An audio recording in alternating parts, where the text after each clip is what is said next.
Hi, I'm Dr. Nasreen Alsayed, endocrinologist and lipidologist from Kingdom of Bahrain, Middle East. And today I'm going to talk about can newer diabetes drugs manage obesity, diabetes, and atherosclerosis risk all at once. These are my disclosures.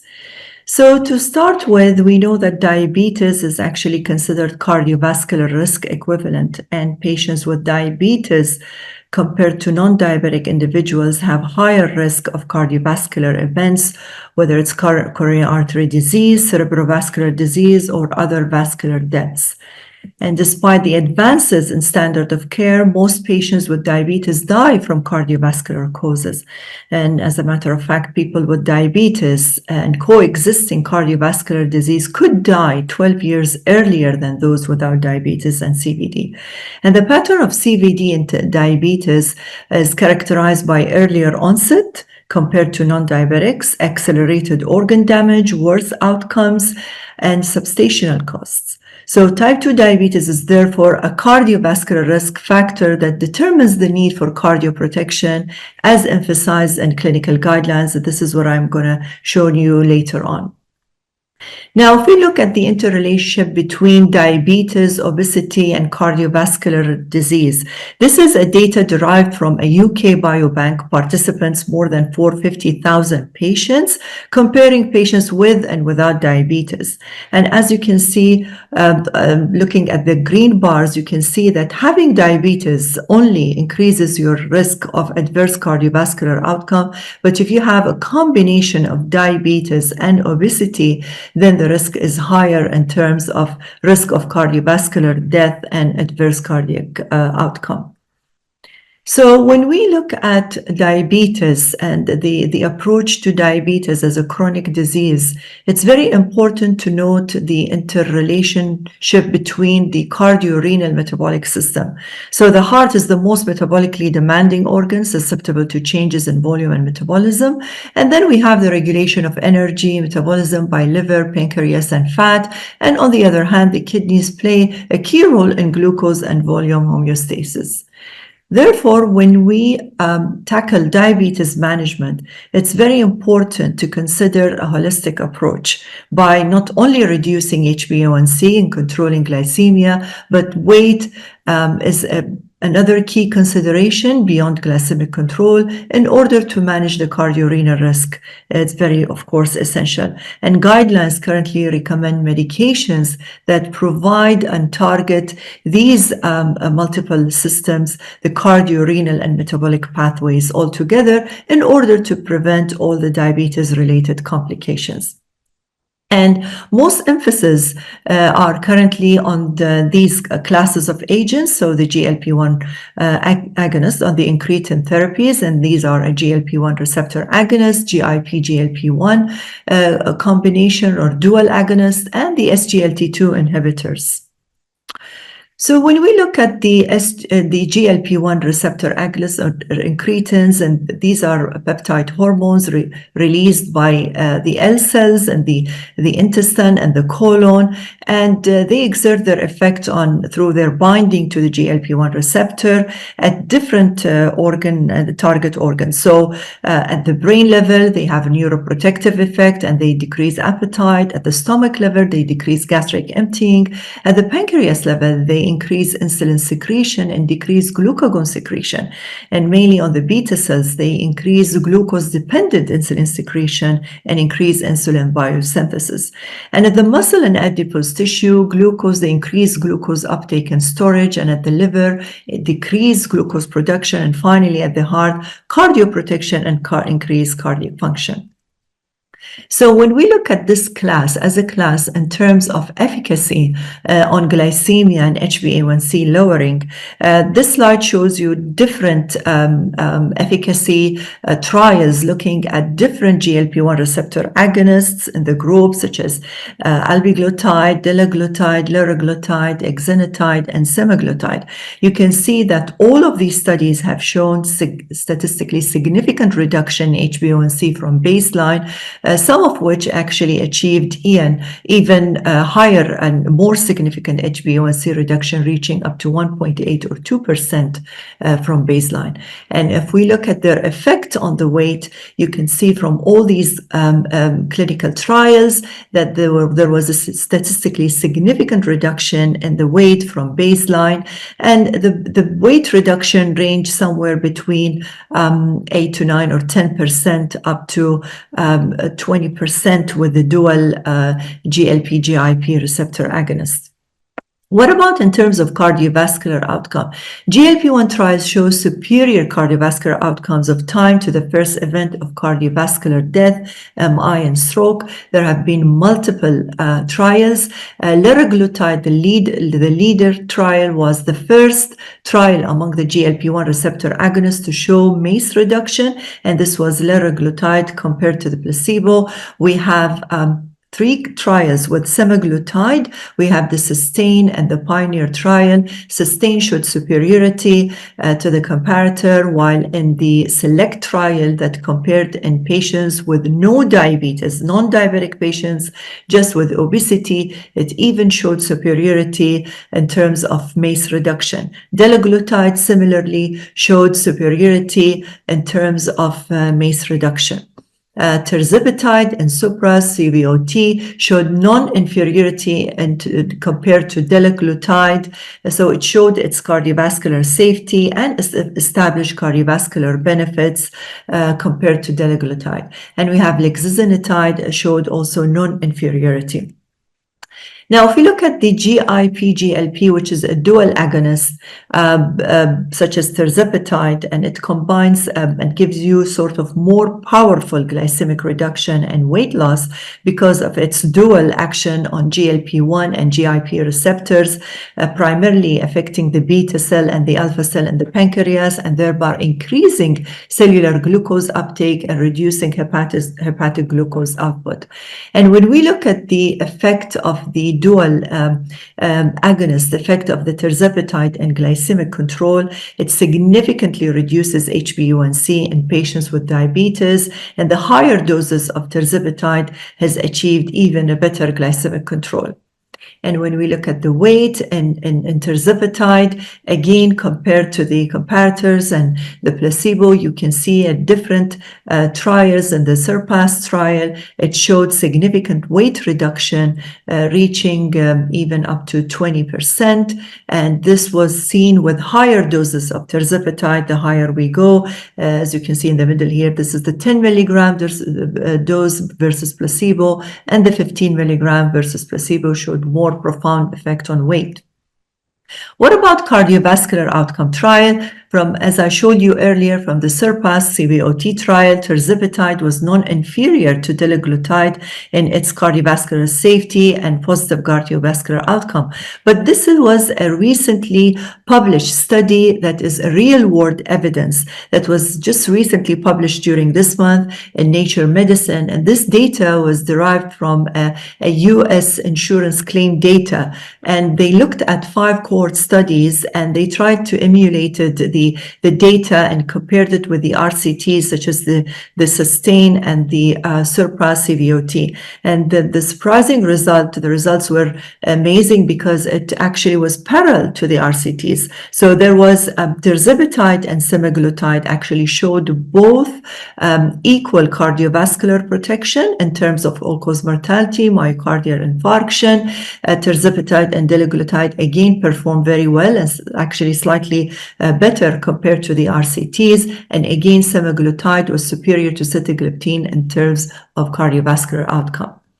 Going to the SGLT2 inhibitors, we can see that SGLT2 class is a fascinating class. It's a molecule that binds to the SGLT2 transporter and the proximal convoluted tubule of the kidney, where 90% absorption of the glucose happens. So it blocks that, and the net effect is the glucosuric effect of these agents, and thereby reduction in the plasma glucose levels. And if we look at the efficacy of this class, you can see there is a significant reduction compared to the placebo in HbA1c among the different agents in this class, whether it's empagliflozin, cana, or dapagliflozin. And also significant weight reduction in this class, again, parallel to the GLP-1, even though the GLP-1 produces still more profound weight reduction compared to the SGLT2, but yet they produced magnificent weight reduction.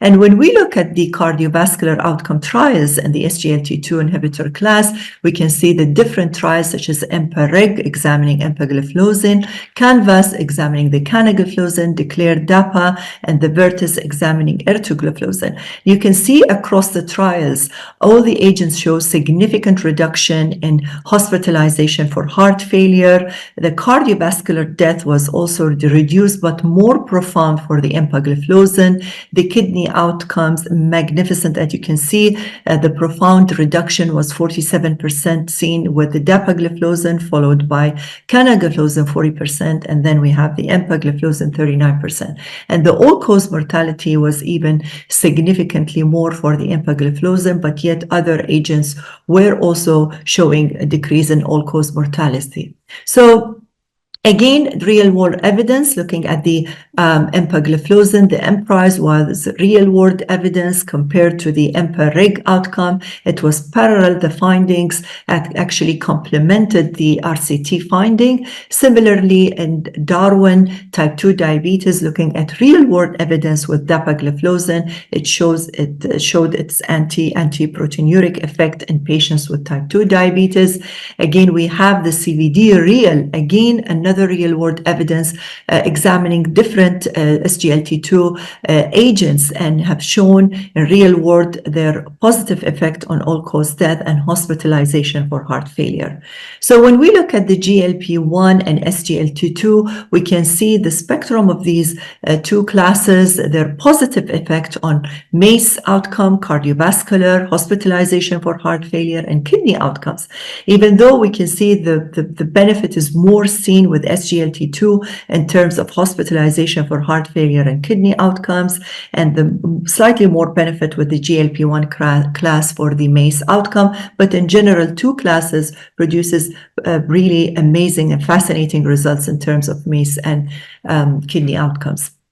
Now, what about combining SGLT2 and GLP-1 receptor agonists? So in these two studies, it was compared having a GLP-1 as a monotherapy versus combination with SGLT2 on the left, and having on the right SGLT2 monotherapy versus combination with GLP-1. And you can see that the MACE reduction was really significant when the combination was considered. So 30% reduction on the left side and 29% reduction in MACE on the right figure, as you can see. And again, the combination was augmented in terms of glycemic control and weight reduction when we combined SGLT2 and GLP-1 receptor agonists.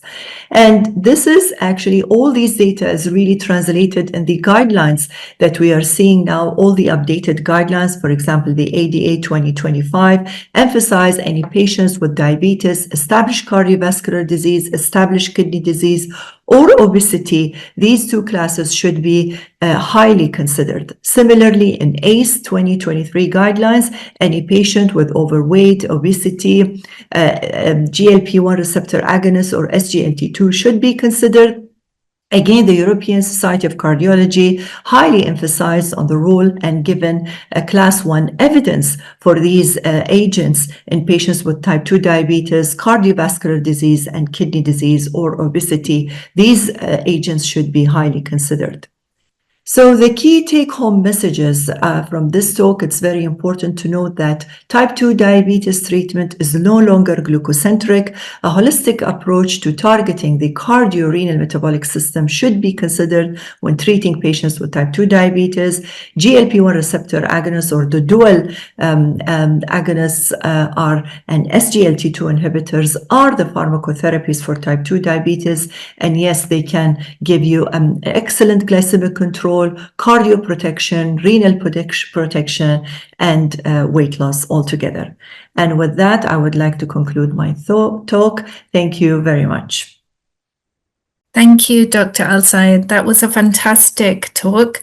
Let me ask you, so when we have a patient with type 2 diabetes that we're seeing newly diagnosed, what should we be doing? Because you've shown us all these benefits of the GLP-1 class, the dual agonists, and the SGLT2 inhibitors. Now we seem to have so many options for treatment.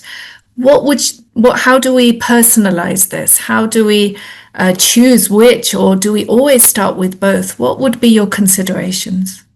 Yeah, thank you, Roopa. That's an excellent question. And this is what we face in clinical practice on daily basis. So individualization is very important.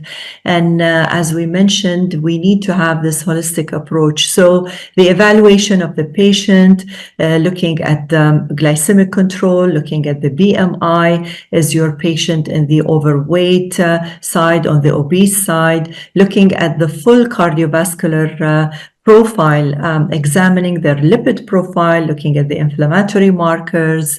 I measure further, details, looking at their, other metabolic parameters, whether they have any evidence of fatty liver disease, whether checked by, lab investigations, imaging. That would give you really, this detailed evaluation would give you really where your patient stands, whether they are established cardiovascular risk or not, if they have any evidence of kidney involvement, urine ACR, and so on. So if you have a patient with having obesity, evidence of liver disease or fatty liver, increased inflammatory markers, all of that, yeah, why would not I choose? And there is evidence of like proteinuria, then definitely these agents should be considered, and I will consider them over the routine standard of care, because you will definitely see a benefit with that. And having said that, it's very important to note that these class of agents, they have these pleiotropic effect also, their anti-inflammatory effect, and thereby decreasing the inflammatory markers based on what you told us today. Yeah, so I completely agree with you. I think, when I see a patient in clinic for the first time, maybe newly diagnosed, I tend to now start directly with a combination treatment quite earlier than I used to, not so much this stepwise approach we used to have.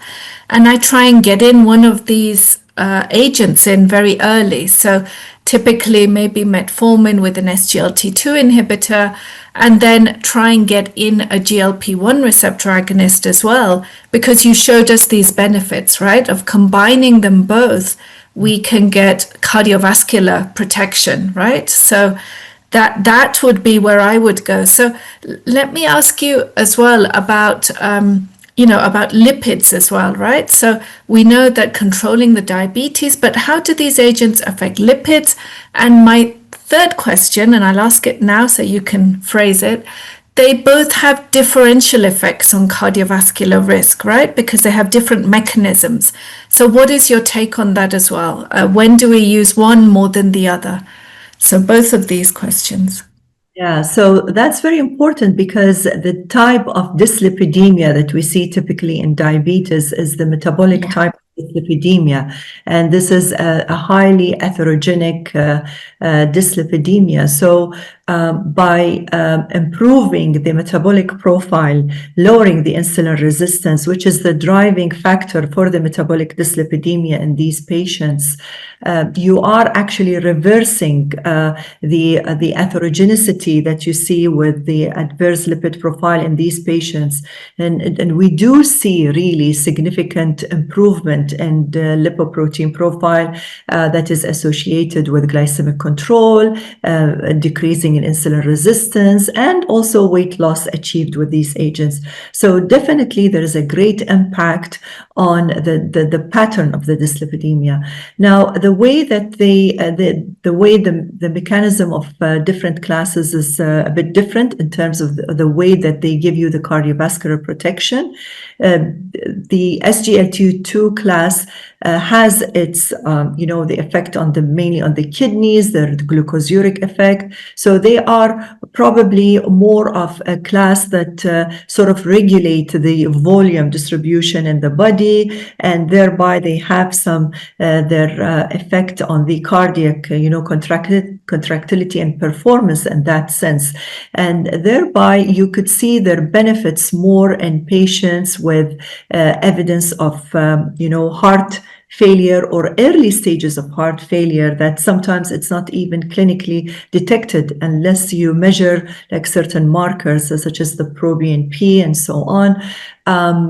Similarly, their effect is even more pronounced in kidney in patients who have, proteinuria, because we have the evidence for this class more over the GLP-1 class. But again, the GLP is mainly derived through their metabolic pathway, GLP-1 receptor effect, and the weight loss pathway in improving the cardiovascular outcome. Yeah, I mean, I see them more as the SGLT2 inhibitors having a more hemodynamic benefit, and the GLP-1 or the incretin classes, agonists, either dual agonists or GLP-1, having a direct effect more on the atherosclerosis. So that's why we see the differential benefits when you showed the studies, right? With MACE, the GLP-1 seemed to have more benefit, but with heart failure and kidney outcomes, the SGLT2. So combining them both, we're going to really holistically manage our patients, right? Absolutely. And this is the idea, is the holistic approach now when treating diabetes.